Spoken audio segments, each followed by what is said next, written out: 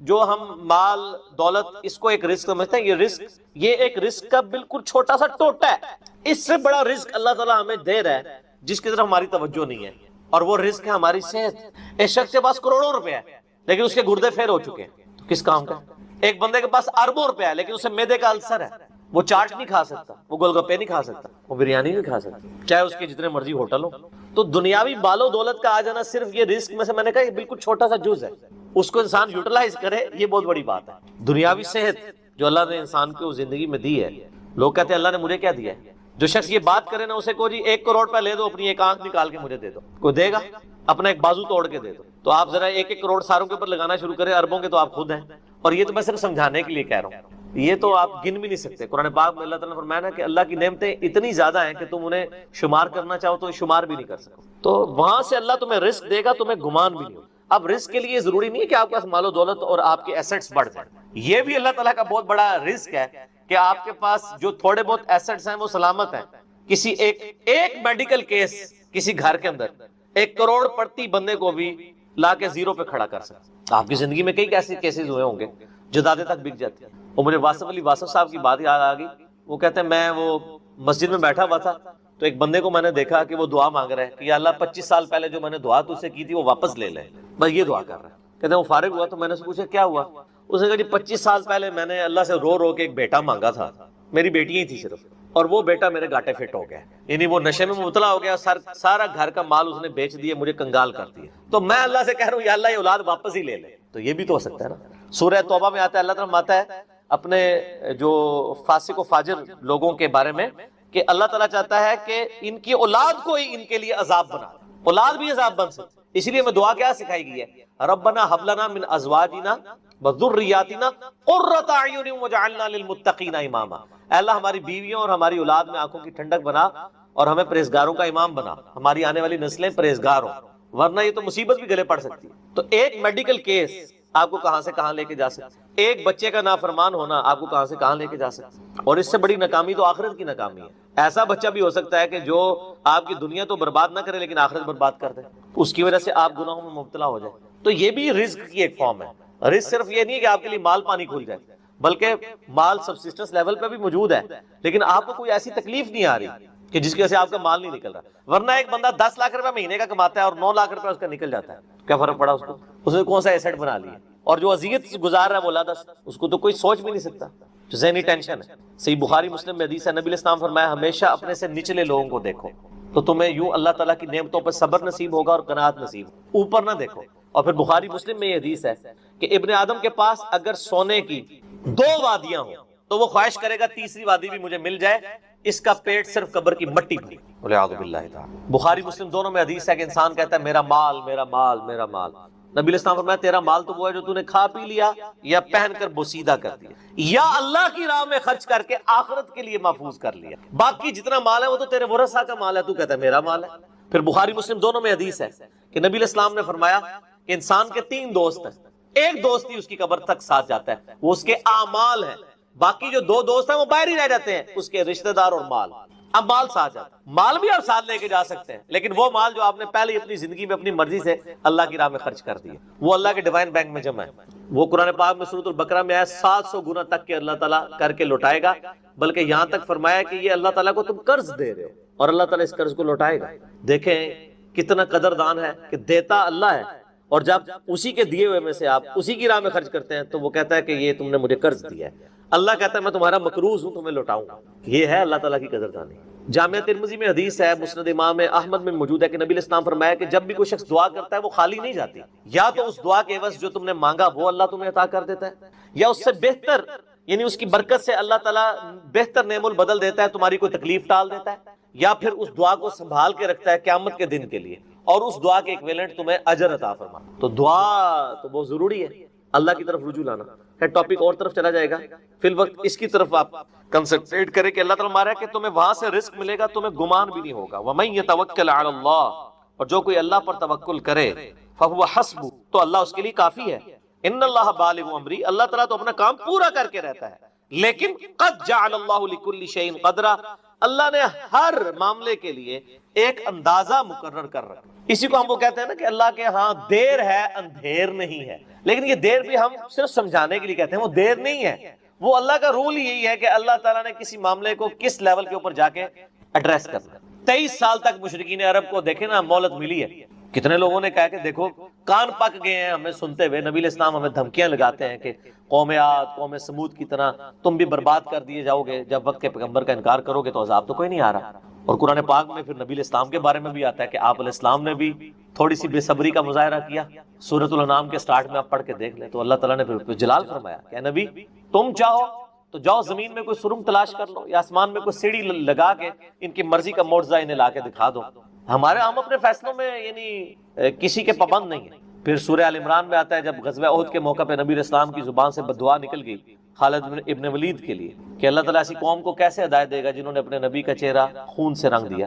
یہ صحیح مسلم میں الفاظ ہیں, قرآن پاک میں اشارتاً اس کا ذکر ہے. سورہ آل عمران میں اللہ تعالیٰ نے فرمایا کہ نبی آپ کو کوئی اختیار نہیں ہے, اللہ تعالیٰ چاہے تو ان کو ہدایت بھی دے سکتے. ہائے ہائے, یہ اللہ کے فیصلے ہیں, یہ کسی انسان کا کوئی فیصلہ نہیں. تو اب ان آیات کی روشنی میں بزرگ تو کسی کھاتے بھی نہیں بنتے. لوگ بزرگوں کو لے کے بیٹھ رہے ہوتے ہیں جی بزرگ دعا کریں گے, بزرگ کر دیں گے. بزرگ نے کیا کرنا ہے؟ یا تو نبی علیہ السلام کے بارے میں فرمایا جا رہا ہے کہ آپ کو کوئی اختیار نہیں ہے, اللہ تعالیٰ چاہے تو بخش دے, اللہ تعالیٰ چاہے گرفت فرمائے, اللہ تعالیٰ چاہے ڈھیل دے. اللہ نے ہر کام کے لیے ایک اندازہ مقرر کیا ہوا ہے, وہ اسی موقع کے اوپر اللہ تعالیٰ اس چیز کو اسٹیبلش کیا. وہ اللہ کے ڈیوائن علم میں ہے کہ کب اللہ تعالیٰ نے اسلام کا غلبہ کروانا ہے. جب نہیں کروایا تو 13 سال میں 125 بندے ہی مسلمان ہوئے ہیں, اور اگلے 13 سال کے اندر دونوں سپر پاورز بھی الٹ دی گئی ہیں. دونوں طرف ٹائم پیریڈ تو ایک ہی ہے. تو یہ اللہ تعالیٰ فیصلے فرما. عمر اور رزق میں برکت کے لیے کوئی وظیفہ بتا دیں. اس میں نے بتا دیا نا, صحیح بخاری مسلم دونوں میں حدیث ہے. نبی صلی اللہ علیہ وآلہ وسلم نے فرمایا جو شخص یہ چاہے کہ اس کے رزق میں برکت کر دی جائے, عمر دراز کر دی جائے, تو اپنے رشتہ داروں کے ساتھ اس نے, لیکن یہ بھی تقدیر میں لکھا ہوا ہوگا کہ وہ کرے گا تو یہ ہو جائے گا, تو اسی کو توفیق ملے گی نا. تو اللہ تعالیٰ اس کی عمر میں برکت, عمر میں برکت صرف یہ نہیں ہے کہ ایک بندہ 60 سال کا تو اب 100 سال پہ مرے. کئی 100 سال کی زندگی پاتے ہیں اور کام چوانی کا بھی نہیں کر کے مرتے, اور بعض لوگ 50 سال میں اتنا کام. امام شافعی کی عمر 55 سال تھی صرف جب فوت ہوئے ہیں. چلو شافعی کو تو چھوڑ دیں, اس سے پہلے آ جائیں. عمر بن عبدالعزیز 38 سال کی عمر میں فوت ہوئے ہیں. 38 سال کی عمر میں 3 براعظموں پہ ایسے نقوش چھوڑ گئے ہیں کہ آج دنیا حیران ہے. تو ان کو تو عمر بھی کوئی نہیں ملی ہے. یہ نہیں ہوتا کہ آپ کو عمر کتنی ملی ہے, آپ نے اس عمر میں کیا کیا ہے. آپ اللہ تعالیٰ آپ کو اسی ٹائم میں اتنی برکت. میں اپنے لیے آپ کو بات کرتا ہوں, میں کسی کیا بات کروں, میری زندگی خود اس چیز کا نمونہ ہے. آج جب لوگ یہ نہیں کہتے ہیں یار اس نے اتنے ویڈیوز چڑھا دی ہیں, کتنے بیٹھ کے ریکارڈ کرانا رہتا ہے, حالانکہ ہفتے میں ایک ریکارڈ ہوتی ہے, روزانہ ہوتی بھی نہیں ہے. لیکن کنسسٹینسی کے ساتھ, اللہ کی مدد کے ساتھ آپ اگر یہ کام لے کے چلتے رہیں تو slow and steady wins the race. تو آج چیزیں آپ دیکھ لیں ہزاروں کی تعداد میں آپ کے سامنے, اور یہ حالات اللہ تعالیٰ فیوریبل کرتا ہے. میں یقین کریں, میں اپنے بھائیوں کو کہتا ہوں, میں جب بھی درس, ابھی آج کا درس میں نے کرنا تھا نا, وہ ہندو کا جواب دینا تھا, تو میں نے پورے ہفتے سے دعائیں شروع کی ہوئی تھیں, اللہ زندگی دے دیں, حالات فیوریبل ہو جائیں, ٹرانسفارمر بھی نہ اڑے ہمارا, جنریٹر بھی چلتا رہے, سارے معاملات چلتے رہے, اور فرحان بھائی بھی ٹائم پہ آ جائیں, ٹھیک ہو گیا جی, کالر مائک بھی چل جائے, کیمرے کی بھی بیٹری چارج ہو, ساری چیزیں. یہ میں جو چیزیں میرے اختیاروں میں کر کے, یا اللہ تو نے کرمانی ریکارڈنگ, میں تو کچھ بھی نہیں. ٹھیک ہے, اپنے پورے ریسورسز مینج کر کے بھی اللہ پہ نظر ہوتی ہے. حالانکہ میرے دوستوں کو پتا ہے میں کتنا وہمی ہوں. میرے آفس میں بھی نا جب سب سے مشکل کوئی ٹاسک میرے والے کیا جاتا ہے, اور وہ ہمارے باس کہتے ہیں یار اس کو دے کے تم بھول جاؤ, پھر وہ کام کر کے آپ کو بتائے گا. تو کیوں میں وہم, جس کام میں ہاتھ ڈالتا ہوں نا, میں دنیاوی اعتبار سے ہر چیز اس کے حوالے سے مینج کرتا ہوں, لیکن ساتھ مسبب الاسباب پہ نظر ہوتی ہے کہ یا اللہ یہ جو کچھ میں کر رہا ہوں نا, یہ تو میں اسباب کر رہا ہوں نا, میرے ساتھ کوئی بھی پرابلم ہو سکتی, کسی کے ساتھ کوئی این ٹائم, یعنی اس کے اوپر فیملی کے اوپر کوئی ایسا ایشو آ سکتا ہے کہ درس کینسل کرنا پڑ جائے, ہو سکتا ہے نا. جس طرح ایک بار یعنی اچانک جو ہے وہ یعنی ہمارا درس کینسل ہو گیا تھا, عثمان بھائی کی والدہ فوت ہو گئی تھی, ہمیں اپنا درس کینسل کرنا پڑا, ایگزیکٹ اسی دن ہی ہو گیا اس طرح. تو وہ حالانکہ ہمارا درس پورا تیار, مسئلہ 41 اس دن ریکارڈ ہونا تھا, کئی سال پہلے کی بات. کس سال کی بات ہے یہ؟ 5 سال پہلے کی بات ہے. تو اپنا ہر چیز مینج کی تھی, لیکن اینڈ ٹائم پہ کوئی مسئلہ کھڑا ہو گیا. میرے اپنے بھی کئی کلوز ریلیٹیو فوت ہوئے ہیں, لیکن اللہ کا شکر ہے اتوار مطلب وہ درس سے 1-2 دن آگے پیچھے ہی ہوئے ہیں, تو اللہ تعالیٰ نے یعنی معاملات کو سیٹل کر دیا. یہ ساری چیزیں سر فیوریبل ہونا, پھر تو یہ وہ سوال کی طرف ہوں کہ رشتہ داروں سے اس نے سلوک کریں, اللہ تعالیٰ رزق میں اضافہ کرے گا, عمر میں اضافہ کر دے گا, یعنی برکت ڈالے گا. تھوڑی چیز بھی کفایت کر دے گی. ابو داؤد میں ایک حدیث ہے, ایک صحابی کہتے ہیں وسلم میری ماں فوت ہوگی, فرمایا اپنی خالہ کے ساتھ اس نے, ٹھیک ہو گیا. تو یہ رزق کے بڑھنے کا ذریعہ. باقی دعا تو ایک ہی ہے, اللہم ربنا آتنا فی الدنیا حسنہ وفی الآخرۃ حسنۃ وقنا عذاب النار. یہ دنیا کے ہر کام کے لیے دعا ہے, رزق کی برکت کے لیے, اولاد کے لیے, اولاد کے اچھے مستقبل کے لیے, لڑائی جھگڑا ختم کرنے, دنیا کی ہر چیز اس میں داخل ہے. کیوں؟ ربنا آتنا فی الدنیا حسنہ, دنیا میں ہر چیز حسنہ عطا کرتے بہتر, اور آخرت کی ہر چیز داخل ہے. وفی الآخرۃ حسنہ, آخرت میں قبر بھی شامل ہے, میدان حشر بھی, میدان عدل بھی. یہ وقنا عذاب القبر, وقنا عذاب الحشر, یہ کہنے کی ضرورت نہیں ہے. بخاری مسلم میں حدیث ہے جو مر گیا اس کی قیامت قائم ہوگی, وہ آخرت میں داخل ہوگی. اس میں سب کچھ ہے. اس میں ایک صحیح مسلم کی حدیث میں بتا دیتا ہوں, ایک صحابی تھے, بیماری کی وجہ سے اتنے کمزور ہو گئے کہ چڑیا کی طرح ان کا جسم ہو گیا. یہ آپ کو دعا والے چیپٹر میں مشکات میں دوسری جلد میں بھی یہ حدیث مل جائے گی, صحیح مسلم کی. نبی صلی اللہ علیہ وآلہ وسلم عیادت کے لیے آئے, آپ نے حالت دیکھی, آپ نے فرمایا کہ تو اللہ سے کیا مانگتا ہے؟ آپ کو پتہ چل گیا کہ مسئلہ کوئی گمبھیر ہے. کیا یا رسول اللہ, میں اللہ سے ایک ہی دعا کرتا ہوں کہ یا اللہ جو تو نے مجھے آخرت میں عذاب دینا ہے نا, وہ دنیا میں ہی دے. نعوذ باللہ من ذالک, اللہم اجرنا من النار. نبی صلی اللہ علیہ وسلم نے فرمایا او سبحان اللہ, اللہ پاک ہے غلطیوں سے. اس کا مطلب یہ ہوتا ہے یہ انسان ہی غلطیاں کرتا ہے. او تو اللہ سے یہ چیز مانگ رہا ہے, اور تیرے اندر ہمت ہے کہ تو آخرت کیا دنیا کا بھی اللہ کا عذاب برداشت کر سکے؟ اور تجھے تو چاہیے تھا تو دعا کرتا اللہم ربنا آتنا فی الدنیا حسنہ وفی الآخرۃ حسنۃ وقنا عذاب النار. وہ دنیا اور آخرت میں, یہ فنیٹک وہ صوفیہ والا کنسیپٹ نہیں, ٹھیک ہے, کہ دنیا میں گگڑے بن کے رہو اور اس طریقے سے جوئیں بھی ڈلی رہے اور کپڑے بھی اتارے رکھو اور پہنچے ہوئے بزرگ, یہ پتہ لگا کتنے پہنچے نے, ٹھیک ہے. تو وہ صحابہ کہتے ہیں جب انہوں نے یہ دعا کی نا تو چند ہی دنوں میں وہ اس طرح صحیح ہو گیا جیسے مردہ زندہ ہو جاتا ہے اس دعا کرنے کی. دنیا کی ہر بڑائی, کیوں بندہ نے پیپروں میں پاس ہونا یہ دعا کرے, لیکن صرف دعا کی کوشش بھی کرے گا, کوشش کے بعد دعا کرے, دونوں چیزیں پہلے ہیں. کوئی شخص اپنے اوپر خود تقدیر غالب کروا دے نا پھر دعا کچھ نہیں کرتی ہے. یعنی ایک بندہ کہے کہ میں بسم اللہ پڑھ کے ساکٹ میں 2 انگلیاں ڈال دوں, نہیں, وہ آپ نے اپنے اوپر تقدیر خود غالب کرا لی ہے. آپ کہ جی میں بسم اللہ الذی لا یضر دعا پڑھ لوں اور جا کے میں جناب کوبرا سانپ کے آگے ہاتھ ایسے کر دوں تو سر وڑ لے گا تو ہم چھڑے گا نہیں, کیونکہ آپ نے خود اپنے اوپر تقدیر غالب کروائی نا. جب آپ اپنے اوپر خود تقدیر غالب کرواتے ہیں, آپ بسم اللہ الذی لا یضر پڑھ کے یہ تو نہیں کہ اسٹیئرنگ سے ہاتھ اٹھا لیں اور آگے بند کر لیں تو جا کے ٹھوکیں گے سیدھے. جب کوئی شخص خود تقدیر غالب کرواتا ہے پھر دعا کچھ نہیں کرتی. اس کو دعا ہے تدبیر کے ساتھ, کیونکہ اس طرح دنیا کا نظام نہیں چل سکتا تھا نا. تو یہ ان دعاؤں کا یہ ہوگا کہ جو ناگہان, اسی لیے آپ دیکھیں حدیث کے الفاظ کیا ہیں کہ ناگہانی آفت, خود لائی ہوئی آفت نہیں, ناگہانی آفت.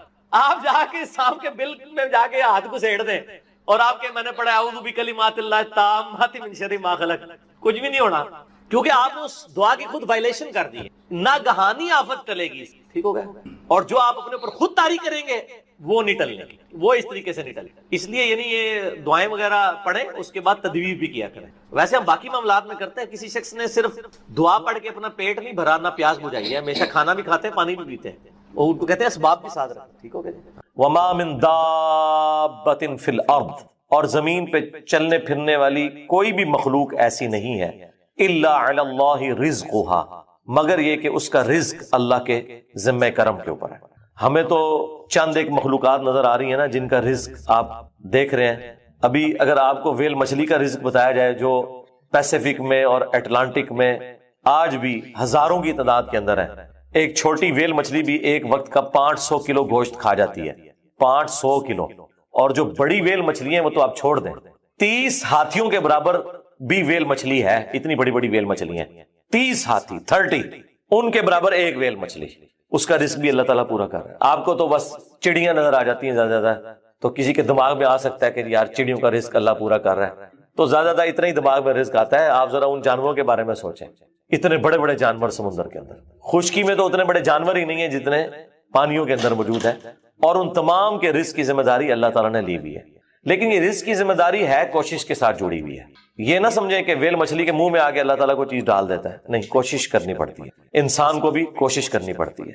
اللہ نے دنیا کو اسباب کے ساتھ جوڑا ہوا ہے. ہاں, کوشش کرو گے رزق ملے گا.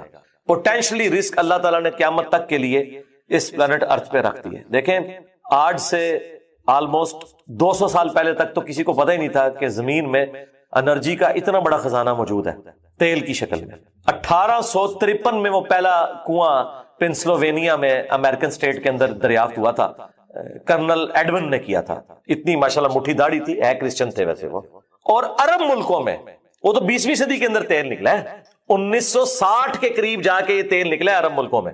اب میرا سوال یہ ہے کہ 1300 سال تک سارے بزرگان دین حج عمرے کے لیے جاتے رہے، جو نیچے نگاہ مارتے تھے تو ساتوں زمینیں کراس اور اوپر عرش پہ نگاہ پہنچتی تھی، کسی بزرگ کو تیل نہیں نظر آیا عرب کی سرزمین میں؟ ایسے بزرگوں سے جان چھڑا سکتے تھے کہ اتنے تے گئے نہیں ہون گے، تے مکے مدینے تے گئے سن نا، وہ تو لنگے نے نا، کسی کو تیل نظر آیا؟ دنیا کو اللہ نے بقدر ایفرٹ رکھا ہے، اور یہ بھی اب مزید کوئی 50-60 سال کا تیل رہ گیا، پھر آنے والی دنیا ذکر کرے گی کہ انسانیت نے 250-300 سال ایسے دیکھے ہیں کہ اللہ نے ان کو ایک ایسا خزانہ دیا تھا کہ جس کو یوز کر کے ٹرینیں چلتی تھیں، ہوائی جہاز اڑتے تھے اور وہ زمین سے تیل نکلا تھا۔ بعد کے لوگوں کے لیے تو ابھی پرابلم ہے ظاہر ہے، اسی لیے تو اب بیٹریوں کی طرف، سولر کی طرف شفٹ ہو رہے ہیں، لیکن بہرحال سولر ہو یا بیٹریاں ہوں وہ تیل کا تو مقابلہ نہیں کر سکتی۔ آپ کو 1 لیٹر پیٹرول جو انرجی دیتا ہے، وہ انرجی بنانے کے لیے تو آپ کو کتنا بڑا ایریا چاہیے سولر پینلز کا، تب وہ انرجی ملے گی۔ تو اس کے لیے تو پھر آپ جہاز جو سولر والے انہوں نے بنائے بھی ہیں نا، وہ اتنے بڑے بڑے جہاز ہیں اور مسافر اس میں تھوڑے سے ہی بیٹھتے ہیں۔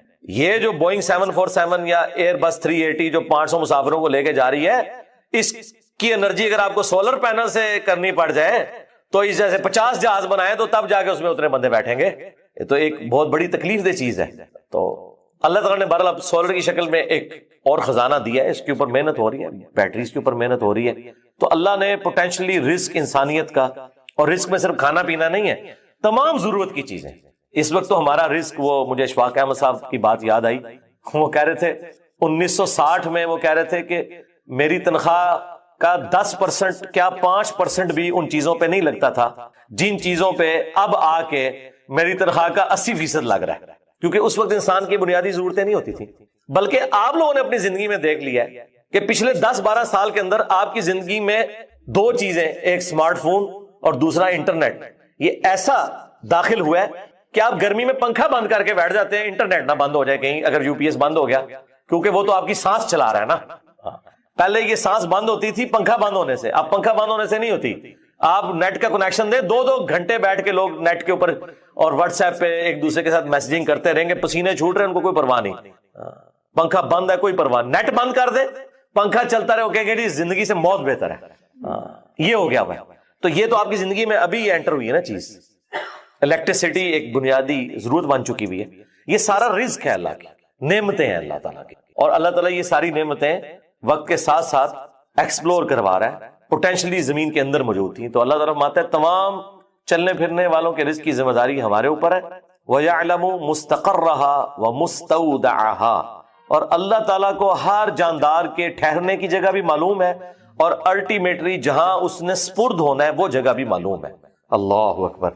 ٹھہرنے کی جگہ تو آپ کو سمجھ آ رہی ہوگی کہ اللہ تعالیٰ کو یہ پتا ہے کہ کس انسان نے کہاں پہ رکنا ہے، کس شیر نے کس غار میں رہنا ہے، کس مگرمچھ نے کس میٹھے پانی میں گزارا کرنا ہے، کون سی ویل مچھلی کس سمندر میں ہے، اور کہاں کہاں اس نے اپنا وقت گزارنا ہے۔ صرف یہ اللہ کے علم میں نہیں، وَمُسْتَوْدَعَهَا، اس نے مر کے جہاں پہ جانا ہے وہ جگہ بھی اللہ کو معلوم ہے۔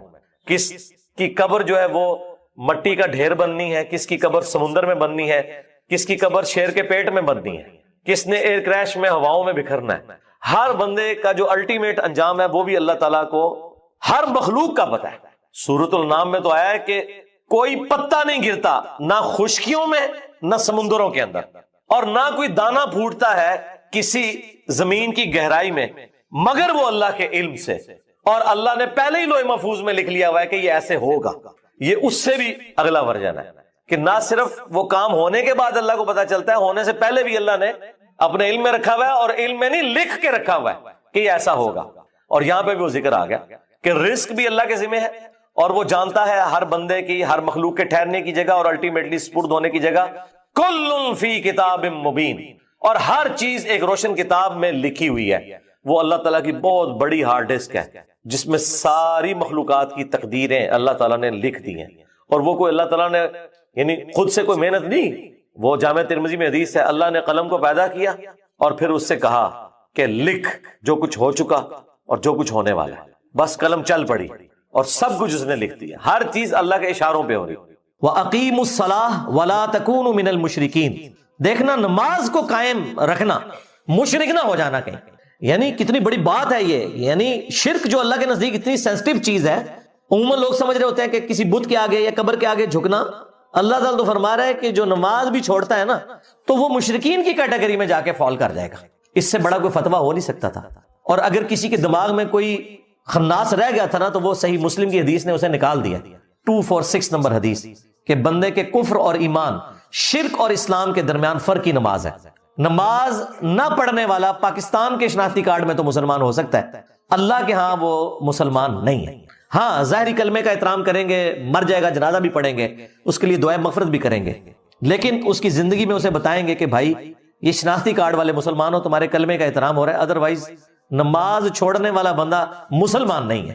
اور یہ میرا فتویٰ نہیں ہے، قرآن کا فتویٰ ہے، نبی الاسلام کا فتویٰ ہے. پھر بھی اگر کسی کو سمجھ نہ آئے تو جامع ترمذی میں حدیث ہے، عبداللہ ابن شقیق تابعی کہتے ہیں کہ صحابہ کرام صرف تارک الصلاۃ کو کافر سمجھتے تھے، جو نماز چھوڑنے والا ہے، اور کسی کو کافر نہیں کہتے تھے خواہ وہ کتنا ہی گناہ کرتا ہو، لیکن جو نماز نہ پڑھتا ہو صحابہ کرام اسے کافر سمجھتے تھے.